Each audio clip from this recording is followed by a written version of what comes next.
jërë ngeen jëf mbokk yi ñu ngi leen di jaajëfal bu baax amaat mbégte contentement àndaat ak yéen seen émission bu mag bii di seen xalaat ànd seeg kii nga xamante ni mooy Nooru La yaakaar naa ni xam ngeen ko bu baax si taxawaayam ci réew mi ak ni réew mi di doxe moom la ñu fas yéene àndal waxtaan ak moom si réew mi Serigne Mbacke Nooru La waxtaan ak moom si réew mi ni réew mi doxe ak fi réew mi toll nii duñu si bàyyi lenn lépp loo xam war nañ ko waxtaan ak incha allahu rabbi daañu ko waxtaanee bu soobee yàlla lu may loola nag dañuy gërëm Modou Diouf mi nekk ci xarala gi di ko waxee moom it ubbil nañ ko parenteer ab parenter lañ koy waxee boo xamante ni incha allah rabbi dinañ ci mën a àndandoo di gërëm bu baax a baax Abdoulaye mi nekk ci xarala gi Abdou Top ak ñi amee initiative bi di El Hadj Sanjoogu Mbeng ak son yi bu waaye di gërëm Bitigu Solution ñëpp sëñ Mbacke maa ngi lay nuyu.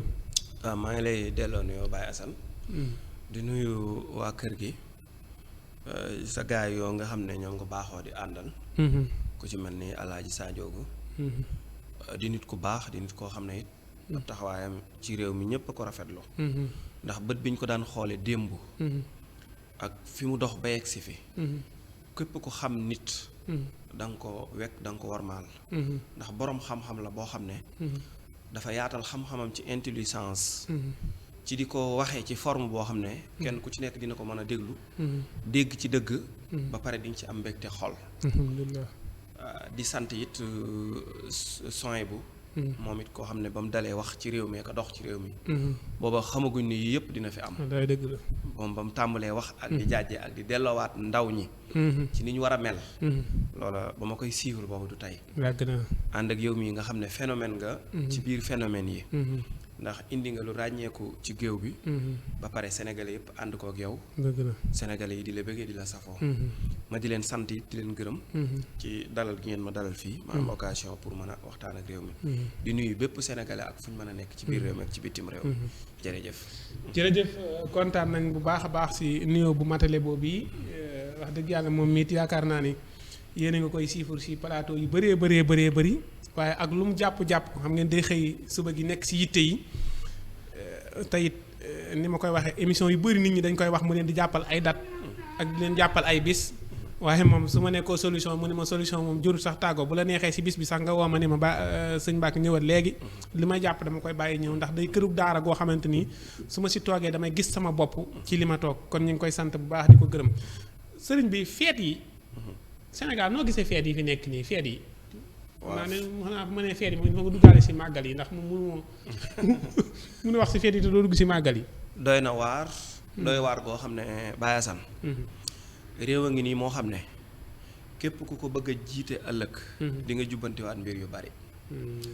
ndax dangaa wax ci feet yi waaye dafa bëri ay ndaje yoo xam ne daanaka amulul njariñ amulul solo réew mi rawatina ndaw ñi ndax bu fekkee da ngay xool réew yi nga xam ne ñoo nekk ci voie de développement di liggéey ñoom ñëpp sori nañu ay mbiri caaxaan balaa may ñëw ci feet yi damay ñëw ci yenn xew-xew yi nga xam ne rek daanaka amul njariñ ngénte yeeg ceet yi lu dul ngénte xam nga ngénte ak ceet sax mën naa ne farata la waaye dafa am yeneen ndaje yoo xam ne nit ñi ñoo koy créer te amulul njariñ réew mi cant yi duma ciy dugg sëñ bi ko di si loolu nar a dugg man lu ma wax la nga ne ma doon ak loolu waaw ñëwal ci li nga xam dafa am lu xale yi xewal muy ay xeetu anytime ay xeet rafet na de xeet goo xam ne ni ñu koy defee dañuy organiser ay tànn béer ci ay koñ maanaam xeeti bis yoo xam ne suba la ngénte li lañ koy def ñoom maanaam daje si guddi gi voilà sol col gu bon di ko wane ok yooyu yëpp maanaam képp ku war a jiitewaat réew mi ëllëg da nga war a am liggéey bu rëy rëy boo xam ne war nga koo liggéey fii ndax li farata yi ñu mën a moytu yenn xeeti pomu bari moomu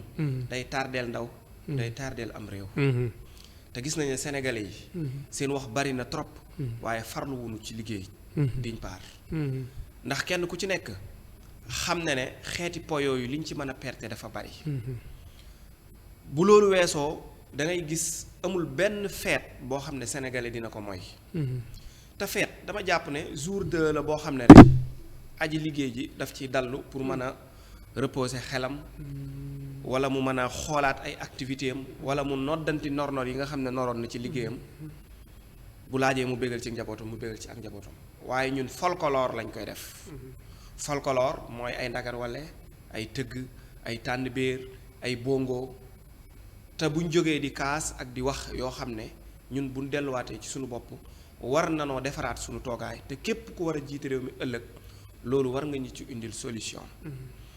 bu ko defee lu mel ni ay màggal ak ay gàmmu yooyu moom farata la. ndax dafa am sabab am cosaan ci ñun. waaye li nga xam ne moo ci farata daal moom.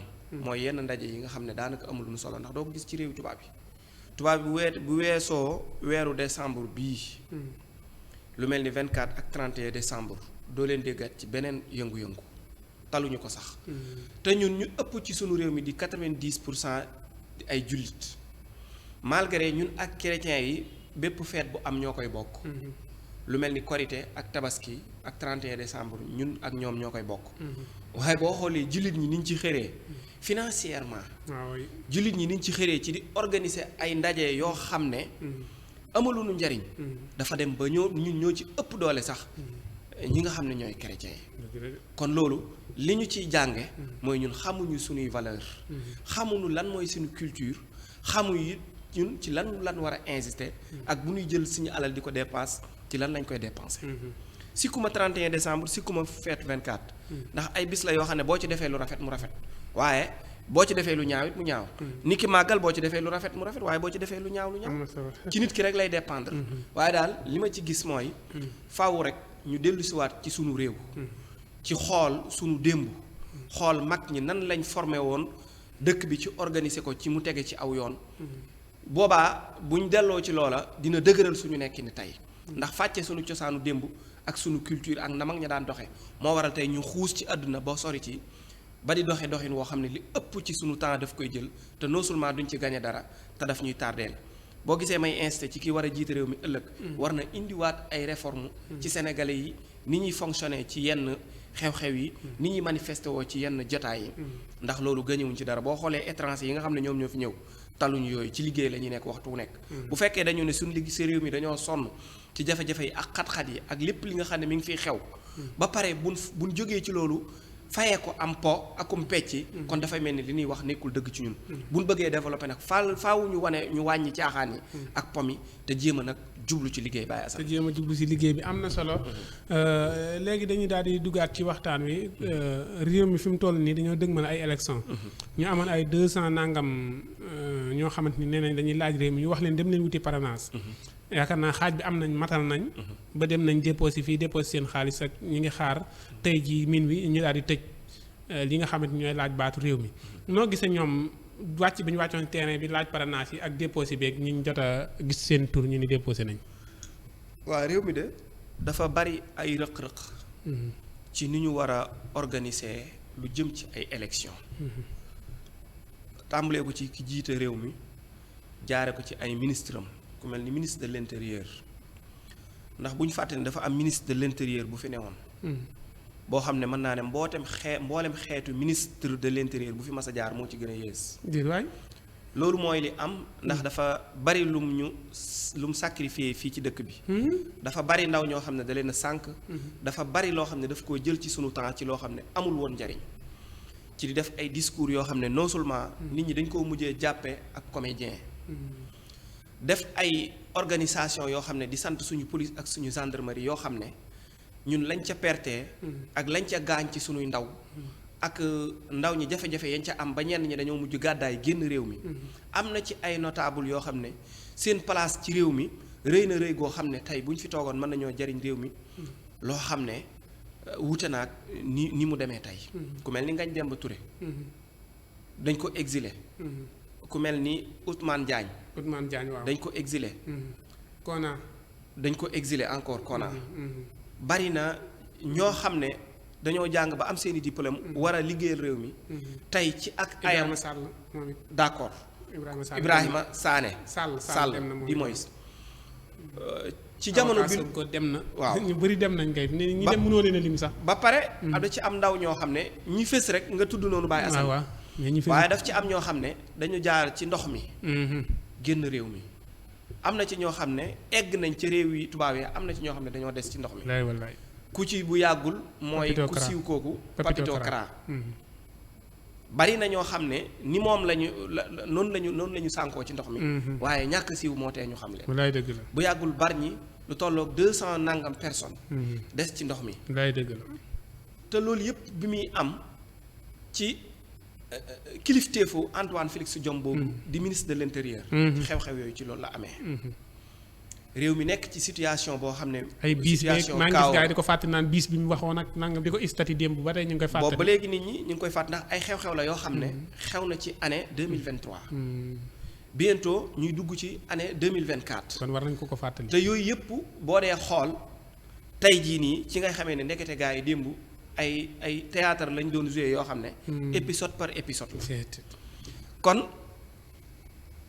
bu fekkee dañu jëm ci ay élection ñu am ministre de l'intérieur bu yéese noonu bu fi romb te ak ayam mënuñu cee jàngat lenn loo xam ne lu mu réussir la lu dul kaawoo boo xam ne réew mi am na ko ci perte ko ci ay milliards perte ko ci ay ndawam perte ko ci ay des jours yoo xam ne mënoon nañ cee gañe leneen perte ko ci ay worom yi xam-xam yoo xam ne mënoon nañoo toog jariñ seen réew ñu exilé leen ñu génn réew mi kon damaa jàpp ne pertement yooyu war nañ di ko moytu. waaw bala ñu see génn si moom moomu sax. bala ñoo dellu fee ndax moom moo jàpp Ousmane Sonko. tas parti bi te loolu ñëpp ne mënut a nekk ginnaaw bi ñu ko sensé ñu bari dañ ko làq nëbb ko pour affaire yi coow yi pour lim fi def maam kenn duuti ko waxati dara daal. waaw bi mu tasee parti bi ba tëj Sonko rek lañ ne ko jërëjëf. waaw sa mission mat na. waaw kon loolu jàngat bi wax nga ko. mooy que maanaam dafa am benn mission boo xam ne moom lañ ko sant. mission bi nag accomplir na ko. booba lañ pare ci moom. waaye nag loolu taxul nit ñi fàtte ko. te it Baye Assane soxla nanu bépp état boo xam ne ñëwaat na fi. Antoine Félix Diome moom mu wool nu ko. tegal nu ko ci taabal ji mu laajal nu ko poste ministre de l'intérieur ba nu ko joxoon. responsabilité ba nekkoon ci loosam lan la ci doxal lan la ci réussir ak lan moo ci nekk ay rëq-rëq. su boobaa lanu ci yoon sant ca moom ñu dimbale nu ci. ndax non seulement ba fii ñu toll sénégalais yi dañu am ci moom naqaru xol woo xam ne ba àddunay tukki duñ ko fàtte. Antoine Félix Diome mooy ministre de l'intérieur bi nga xam ne Macky Sall mii. tey bu ñàkkee bu ñàkkee crédibilité ci askan wi. ak ay pouvoir am ak naw goo xam ne waroon nañ ko naw. wallahi grâce à Antoine Félix Diome. Antoine Félix Diome mooy ki gën a sacrifier Macky Sall te Macky Sall prêtewul attention ci loolu ndax ministre. dañ koy fal ci xam-xam. dañ koy fal ci loo xam ne tey dina la indi résultat bu baax waaye fal la ci loo xam ne tey la nga waroon a def mooy xool nu saw askan siggee tey nga fexe ba askan woowa sëgg kon loolu du ndamu président de la république. ñu jëmaat ci ministre boo xam ne ñi koy wax Sidiki Kaba koo xam ne sénégalais yi dafa bëri ci yoo xam ne dañ ko cee joxoñ ci ay baaraamu tuuma. ci ak ñàkk jub ci ay ndaje yoo xam ne mi ngi fay dem di manifester woon noo xam ne.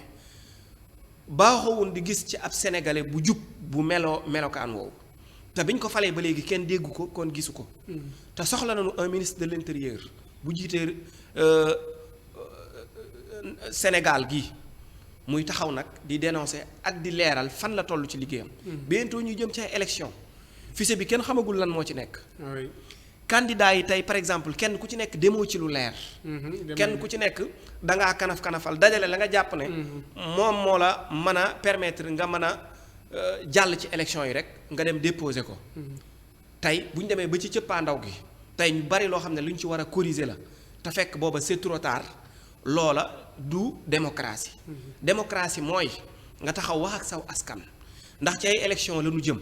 élection yi ñun ñoo tax ñu di ko organiser kon ministre bi nga xam ne ci loosam la nekk war na taxaw jàkkaarloog askan wi ne leen bientôt dañuy dem ci ay élection yoo xam ne dinañ ko organiser ci nangam ak ci nangam wax joo xam ne tey par exemple wax jooja lenn loo xam ne bu ci soppi ko dinañ xam nan la ñuy mën a former waatoo mbir moom ba mu tege ci yoon.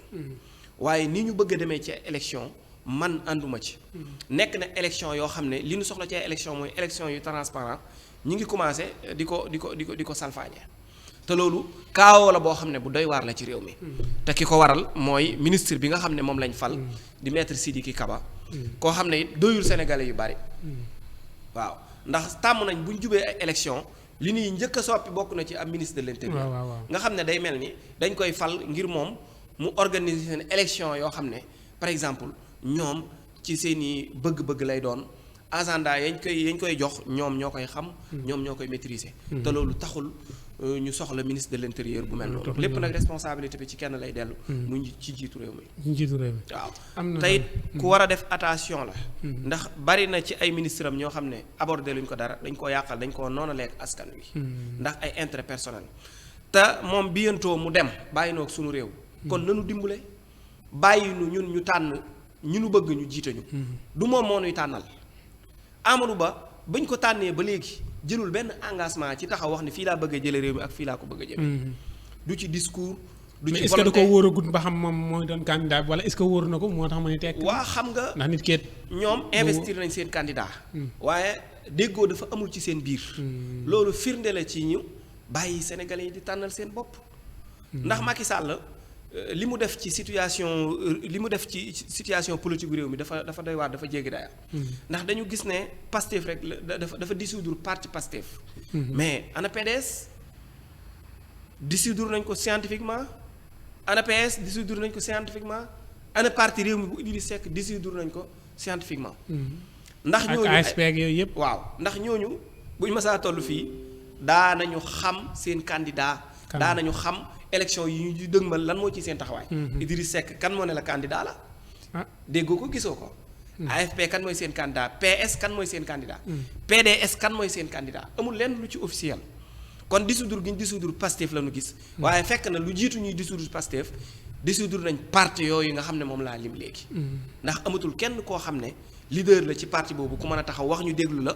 wala koo xam ne pare na pour dem ci ay élection kon dama jàpp ne sunu démocratie moom moo deltu ginnaaw sunu démocratie moom moo na sax. ñi ngi jëm ci élection yoo xam ne ba Sénégal sosoo ba léegi élection yii ñu dëgmal. nii mu mel élection mosu koo mel.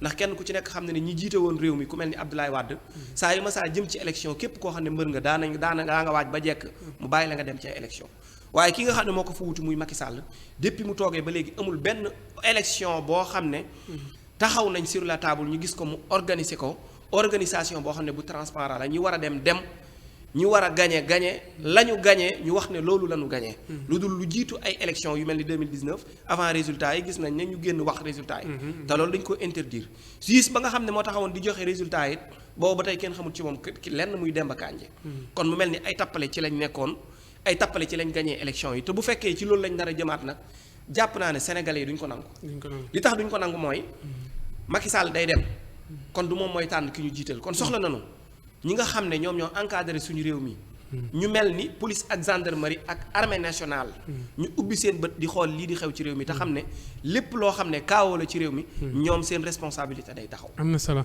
xam naa ne dogguma la sax ndax ki nga xam ne mooy Amadou Ba dañ koy investir fan yee si benn hôtel lañ ko yóbbu woon ak i militant am keroog it yaakaar naa ne biñ si waxtaanee El Hadj Sa Ndiogou moo ne du ngeen ko gis si foo xamante ni nit ñi mën nañu romb di jàll. fépp fu ñu dugg day tëju.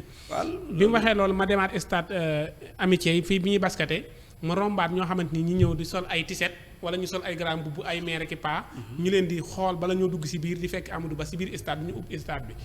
lan moo tax moom muy ubbu. waa xam nga li ko waral mooy réew mi dafa dem ba egg foo xam ne képp koo xam ne dëgguwoo.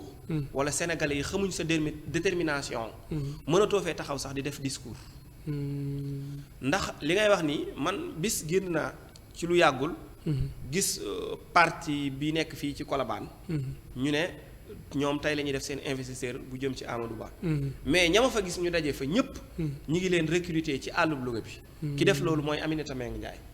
waaw ñoom it seen biir sees lañ dugg. waaw fa lañ ko investir waaw te ñañ recruter ñëpp. ci àllub Louga bi lañ leen recruter nga xam ne xamuñu sax xar kanamu Dakar nan lay mel. nga xam ne ñoom ci liñ jëm sax xamuñu ko. nga xam ne caaxaan ak tappale yi sénégalais yi doon xeex ba léegi ñoom jóguñu ci. léegi ñoom bu ñuy làqatu ci ay saal. ak ci ay stade di def investiture seen candidat. loolu ñoom ñoo yay. loolu da nga ciy jàngate leen. est-ce que ñoom kon pare nañ pour wàcc ci terrain bi pour def campagne. xanaa ñu ubbu di campagne. parce que sonkorisation bi. moom la ñuy daw ci mbir yu baree bari te xale yi kenn mënatu leen a téye. porox ndoll su tuuti suñ ko amee ci mën a wax ak yow. benn baat ngay dégg benn kàddu ngay dégg muy sonko. kon jàpp naa ne ñoom xam nañ ci luñ nekk xam nañ li ñuy def. am nañ problème de. te li ci neex it mooy sénégalais yi ñuy jàkkaar lool ñoom yeewu nan bu yàgg. kenn mënatu leen a nax ci ay tappale. ak ci mbir yoo xam ne. naka sudul noonu la xëy na nag ñoom ñoo yor doole ci. ñoom ñoo yor institution yi. ba luñ bëgg a def dinañ ko def. waaye sénégalais yi moom sanctionné nañ leen bu yàgg. sanctionné nañ leen ni ñoom nag investir nañ seen i kii waaye loolu jàppe ma ko investiteur. ndax Bougane mii nga xam ne candidat la ci candidat yi. barki dem bi muy def investiture am. sénégalais yëpp gis nañ ko. mu taxaw publiquement wax li mu bëgg a wax sénégalais yi tàcc ko. loolu mooy courage. mais gars yi ñi ñoo dem place de l'Obélisque de waaye. waaw parce que candidat bu mel ni Bougane da cee yombut sax. ndax jàmbaar la Sénégal yu bëri ñu ngi koy sànni xeer. waaye boobu ba léegi toogul noppiwul. te jël na ay position te mi ngi wax ni mu bëgg a yoree réew mi. moom lan ci xamagul. waaw si ñuy wax. waaw bu dee Ousmane Sonko mënalul boppam dara. waaw ndax fee mu nekk état moo ko fa téye. te boobaak léegi ñoñam. amul kenn koo xam ne ku ci noppi la te lan war a liggéey lépp ñu ngi koy liggéey. te loolu incha allah mais man dëgguma ne loolu jaaxal na ma de man candidat yi dégguma leen ñuy wax li nga wax léegi Amadou Ba ak ñeneen ñeeg ñëpp gisuguma leen ñuy dindi def discours. waaw lu tax duñ def ay discours am nañu bañ a juum. waa xam nga koo xam ne tey sénégalais yi li may wax ci candidat bu mel ni Karim Wade. tey 2 mois des ci ay élection xamuñ fan la nekk ci àdduna bi. kon déjà kooku nee mi ngi ñëw moom nee mi ngi ñëw. mi ngi ñëw gi 2000 bañ ko exilé ba léegi loolu la ñuy wax. élection 2019 loolu la ñuy waxoon ba élection yi jeex. gisuñu ko. dafa bokk ci bataayu Macky Sall noonu lay déstabiliser candidat yi ba élection yi weesu. nga xam ne boo waroon a présenté wu sax doo présenté. am na solo Ousmane Sonko ñu ngi ko tëj ci kaso bi teewut ba fañ gis tur ya gis nañ fa turam mook Basiiru nit ñi daal coow li bari na lool gars yi ñëpp wax naan la 30 lan moo ciy xew. waa xam nga Ousmane Sonko suñ borom daf ko dimbale ci mbir yu bari. ndax saa yu ñu jàppee combat. ba annoncé date. bañ dem ci jouru làmb ja. ñu war a sëgg bëre. jamono bu nekk dañ naan adversaire bi ñuy jox favori di Macky Sall. saa yu ñu sëggee bëre Ousmane Sonko daan ko. làmb ji mi ngi tàmbalee ca mois de mars bañ tegee tuuma ju rëy jooju ñu ko teg ci digganteem ak Adji Sarr. am ay plateau yoo xam ne dañ leen a chargé woon ñu toog wax ci am ay nit ñoo xam ne dañ leen a chargé woon ñu toog ci ay plateau wax ci am ay organe de presse yoo xam ne dañ ci def ay communication yoo xam ne am ay avocats yoo xam ne dañ leen a chargé woon fu ne ñu toog wax ci. ba sénégalais yi amoon nañ gëm-gëmu xam ne lii ñuy tuumaal Ousmane Sonko defu ko waaye dañu dem ba découragé wu. ndax communication bu am doole bu ñu ci communiqué woon. léegi justice bañ yaakaaroon bañ demee ba àtte. justice moom dafa taxaw daal di seetal Ousmane Sonko ci li nga xam ne tegoon nañ ko ci ay tuuma ci ay kawam. te gis nga coono bi ci état bi daj. ngir bëgg a sacrifier Ousmane Sonko. waaye ndam loolu nga xam ne suñu justice réew moo ko jox. taxul sax ñuy seetal ko. léegi dañoo sukkandiku ci loo xam ne kenn comprendre ko muy corruption de la jeunesse. ba loolu ca lañ ko condamné. kon viol ak menace de mort ak yee ca aju. loola condamné ko kon loolu ndam la ci moom. bi ñu demee ba xam ne bu ñu ko jàppee ñoom état de contumace bi dafay dañ. nga xam ne amatul dara loo xam ne luy tegooti ci kawam la léegi ñu teg seeni pexe léegi lañ ko jàppaate mooy vol de portable. loolu yow mi jàkkaarloog ñoom di leen déglu ak di leen seetaan da ngay xam ne ñoom ci ay caaxaan ak i tappale képp ci loolu la ñu nekk. léegi loolu tax ñu téye ko ci kaso bi léegi ci mbiru candidat tey bi ñu demee ba def recours. ba dem fële ci Ziguinchor juge bi jox leen dëgg ñu ñëwaat fii ci Ndakaaru juge bi joxaat leen dëgg léegi ñoom wax nañ ne dañuy def recours léegi bu ñu defee recours ban justice moo leen di àtte. justice Sénégal bi ko joxoon dëgg ca contre Adji Sarr joxaat ko dëgg ci Ziguinchor joxaat ko dëgg fii ci Ndakaaru tey. jàpp naa ne du justice boobu moom mooy taxaw di weddiwaat boppam. kon ci lu nu jëm ñoom xam nañ ko muy saa yoo xam ne weesu nañ entre parenthèses yi nga xam ne ci lañ toll. ba dossier Ousmane Sonko dem ci conseil constitutionnel am nañu yaakaar ci suñu justice réew am nañu yaakaar ci suñu ndey ji seexu réew nga xam ne mooy conseil constitutionnel nga xam ne dogal bu mujj ba ci loxoom lay nekk mu taxaw nag yëkkati loxoom dimbale nu ci suñu bëgg-bëgg bii nga xam ne moom la ñu am ci suñu candidat bii di président Ousmane Sonko nga xam ne éligible na ci côté yépp amul benn tuuma boo xam ne teg nañ ko ci ndoddam mu nekk loo xam ne lu officiel la lu ko yoon mën a daan tey ñu mën koo téye ci loolu soxla nañ kon conseil constitutionnel boobu valider sunu candidat boobu te loolu am nañu ci yaakaar. te gisuñu wala lenn loo xam ne lu dox suñu digganteeg mbir moomu tey ñu am ci ndam. bari na sénégalais yoo xam ne tey ci la 30 boobu liñ ciy wax ak ay surprise yoo xam ne tey olof dafay wax ne maanaam nit kenn du ko jiitu ci ab caxam xëy na ñoom parti bi am na ci lu tënk xëy na Ousmane Sonko ma nekk ca kaso ba ñu bari dañoo jàpp ne dafa tëdd di nelaw waaye combat bii tey nga xam ne réussir nañ ko. bari na ci loo xam ne ci loxoom la bàyyi ko ci ay xalaat ci ay bind ci ay message yoo xam ne mi ngi leen koy jox ñu koy véhiculer di ci am ay ndam ndax ka tëdd ca biir prison ba bul fàtte ne fii xeex bi egsi moo ko fa yegsil ci kàddoom ci détermination ak ci xam-xamam kon tey bu ñu demee ba bàyyi ko ci bërëb mu amuk dal kon xam-xamam boobu tey dina ko mën a permettre tey mu mën a am ndam ci combat bi ay awakaam ñu jàmbaare lañ ñuy liggéey liggéey bu rëy rëy waaye Ousmane Sonko loxoom jógu ci génn ci benn yoon ci combat bi fii mu egsi kon conseil constitutionnel ñi ngi am yaakaar ci ñoom bari na it ci la 30 bi comme loolu ma doon wax pour ma daaneel ci mooy que am na ci loo xam ne tey bu ma toogee fii di ko wax ci la 30 bi ne Ousmane Sonko dina am yaa ngi dégg ñu koy wax coow yu bëri na ci bëgguma wax naa ci bëgguma cee waxaat waaye li ma la wax léegi caxu jàmbur kenn du ci jiitu borom comme cax nañ mais da nga see war a waxaat waaw leer nag ndax la 30 bi li ci wér daal moom wax li ci wér daal moom mu gàtt mooy ndam lay doon loo xam ne tey par exemple kaawoo lay doon ci ay adversaire am yi nga xam ne ñoo koy xañ ak di ko xeex ngir mu bañ a dem ci ay élection kaawoo lay doon ci ñoom ndam la ci bépp patriote te patriote yi nag boo waxee patriote dañuy jàpp ni ñu bokk Pastef la sénégalais yëpp ay patriote lañ mooy ku bëgg sa réew ku bëgg sa réew loolu benn la ci waaye ñiy takk bracelet laa wax dafa daj réew mi kàpp ñenn rek ñoo leen raxul muy ñu bokk APR ak ñi bokk Benno Bokk Yaakaar keneen ku wuteeg ñoom ci loolu même homme politique yu mag yi sax ñoom ñëpp ay patriotes lañ parce que ñoom ñëpp gis nañ seen soutien ak Ousmane Sonko.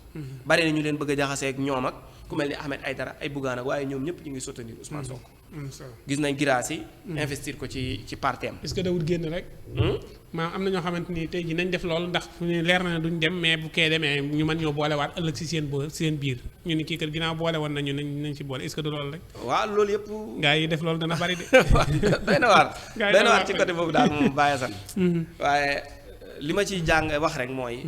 maanaam réew mi démocratiquement ci at yi ñu nekk dafa deltu ginnaaw. dafa deltu ginnaaw te Macky Sall ci mandat bu mujj bi. dafa toog rek nekk ci ay dossier politique dossier juridique yoo xam ne tey par exemple dafa jël temps bi yëpp ba li mu waroon a liggéey. wala bi bilan bi mu waroon a teg ci loxo sénégalais yi wala sargal ko sénégalais yi waroon a sargal. du ñun ñoo ko xañ moom moo ko xañ boppam moom ak ministre am. ndax dañoo ñëw rek commencé jublu ci ay affaire politique diw sa noonu la diw sa tàng te fii amu fi noonu. ndax bu fi amoon noonu du ñun duñ ko fal. ci élection yi weesu na ko jiital ni suñu réew. kon amu fi noonu. bu fi amee noonu moom moo ko kereel boppam ndax moo ñëw war a toog war a liggéeyul. di jàmmaarloo ak nit adversaire politique. kon jàpp naa ne loolu moo ko indil kaaw bi mu nekk. ak ministre am yi koy noona léegi nit ñi. ñoo ñëpp kenn bëggu ko ci. kenn bëggu ko ci. ñoo ko tardeel ñoo ko indil jafe-jafe yi mu nekk. te war na koo xam ci jamono bii ñu toll Baye Assane. ndax kenn ku ci nekk war na ko ginnaaw ci ñoom. kenn ku ko wanul ginnaaw it waxoo ko lu leer. kon ay intérêt personnel moo taxoon ñu topp ko waaye du liggéeyal réew mi. am na solo xam naa ne sama waxtu jeex na tàkk. noo gisee chroniqueurs yi ñi ak waxkat yi nekk ci télé yeeg rajo yi. waa ñooñu de Baye Assane. xam nga lu ci am solo. mooy amoon nañ fi.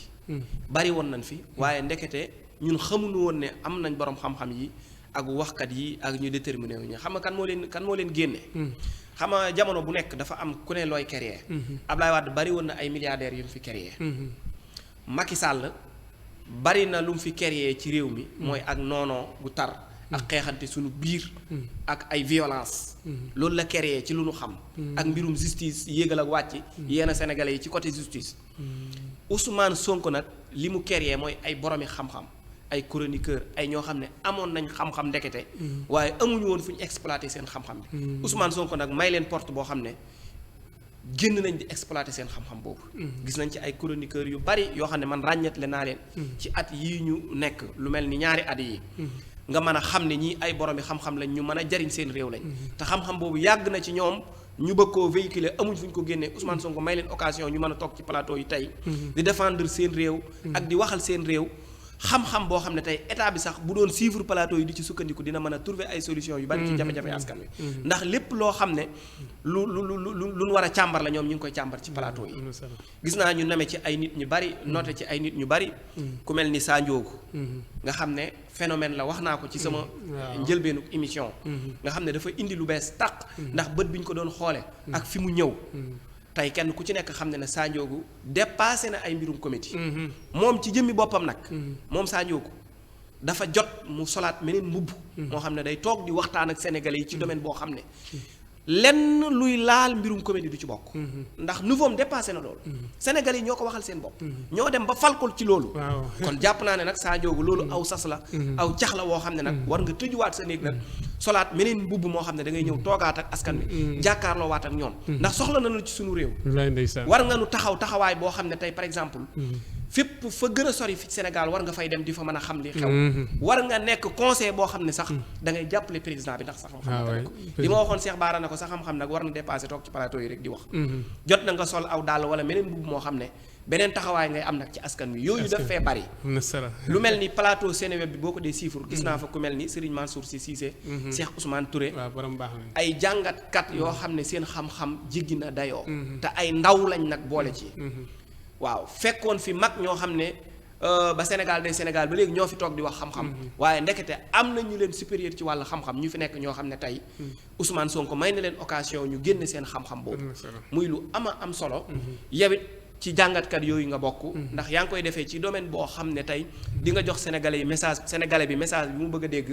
te non seulement xolam dina sedd jàpp naa ne kon loolu innovation la boo xam ne miin nañ ko ci at mi ñu génn mu ràññeeku ci lool sant nañ la am solo la sant nañ la bu baax gërëm la maa ngi lay delloo cant gi di ko delloo waa équipe solution technicien yeeg mboolem koo xam ne mi ngi jàpp ci liggéey bi di leen sant di leen gërëm seen taxawaay ci réew mi rafet na lool Baye Assane jërëjëf sëñ Mbacke ñu ngi koy siyaare bu baax di ko ñaanal suñu borom guddal fanam te gën koo dëgëral ndax nee naa ko yow si kër gi nga bokk ndax lépp looy bëgg-bëggam rek mooy kër gi jiitu si kër yi nga xamante ni ñu ngi si réew mi tey si loolu la dox jëm ba tax yëmalewu ko genn kër kon ñu ngi koy sant bu baax di ko ñaanal suñu borom gën koo dëgëral te gën koo sàmm en tout cas ñun moom suñu xarit la suñu nit la te it ku fonk liggéey bii nga xamante ni moom la Alaaji Sa Ndiogou sooy bu sumb la ñu leen di gërëm Abdoulahi mi nekkoon ci xarale gi di ko wax ni ko liggéey bi rafet na lool yàlla na suñu borom yokk xéewal yëpp nga ñaanal ko Abdoulaye Diallo waaw moom taalibi Serigne Moustapha la mi ngi ci xarale gi masha Allah ndaw la ku jàmbaare la waaw ñu koy ñaanal baax ndax it émission bi mu rafet na lool te it da cee sawar lool di génne yëpp masha Allah